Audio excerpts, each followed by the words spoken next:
Johnson, and I will go down the line. Dorothy Brown, you have 30 seconds. I will give Superintendent Johnson an opportunity to interview that job. Gary Chico. I already called for his removal. I've laid out the reasons why. I think we failed on a number of accounts. But I want to echo what John Kozlar said. There are an awful lot of good police officers that risk their lives every day for us, and we have to keep that in mind and do any kind of reform that we undertake.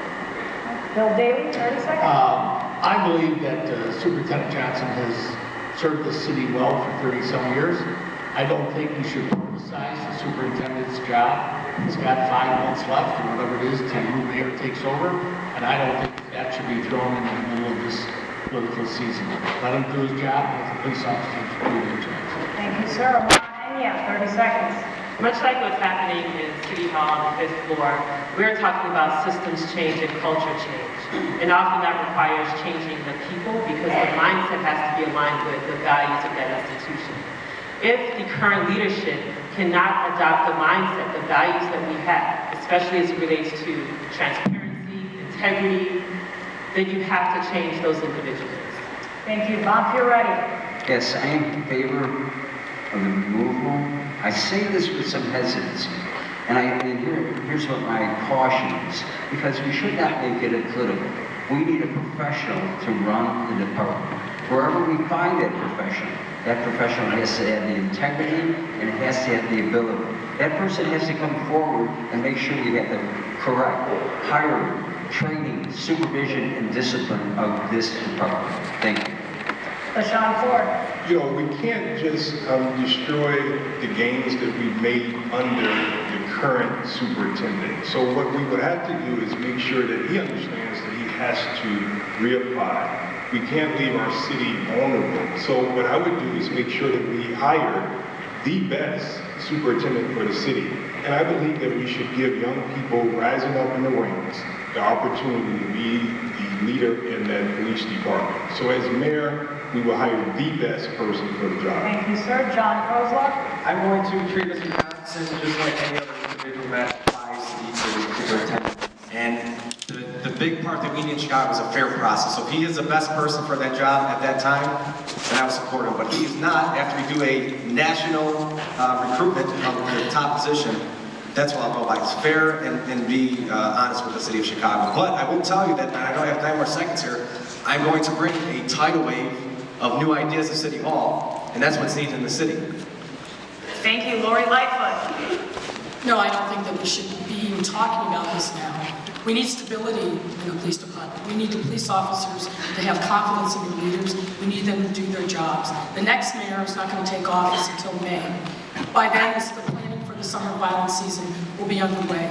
Obviously, Eddie Johnson has a very difficult job. I'm very candid with him about the challenges. I will continue to do so, but I think a proper evaluation of the transition has to happen and not reflexively play to the crowd. Thank you for your time. Gary McCarthy. I've met Eddie Johnson twice. He's done a great job with the community. I am incredibly dissatisfied with the fact that we've completely lost the crime issue here in Chicago. I would do what municipal law actually prescribes, which is this time make him apply for the job instead of getting the city council to change the law for 1 day so I could appoint whoever I wanted to. So I would invite him to actually apply this time. And just like every other at-will in city government, they will have an opportunity. You're next.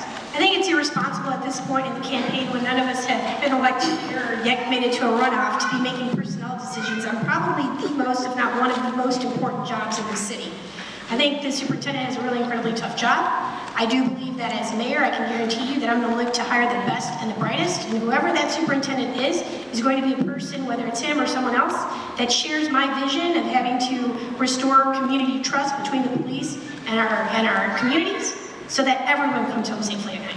Thank you, Paul Vallis. I think it's pretty cowardly to call for his resignation by the same candidates who failed to criticize Rahm Emanuel for his mismanaging and his degrading of the police department. An administration that didn't fill 2,000 vacancies, that decimated the detectives division, that decimated the sergeants division. So at the end of the day, you know, Johnson came from Cabrini Green and he rose through the ranks and he didn't want the job in the first place. What makes us think that he's going to want to stick around? So at the end of the day, I think he's pretty cowardly.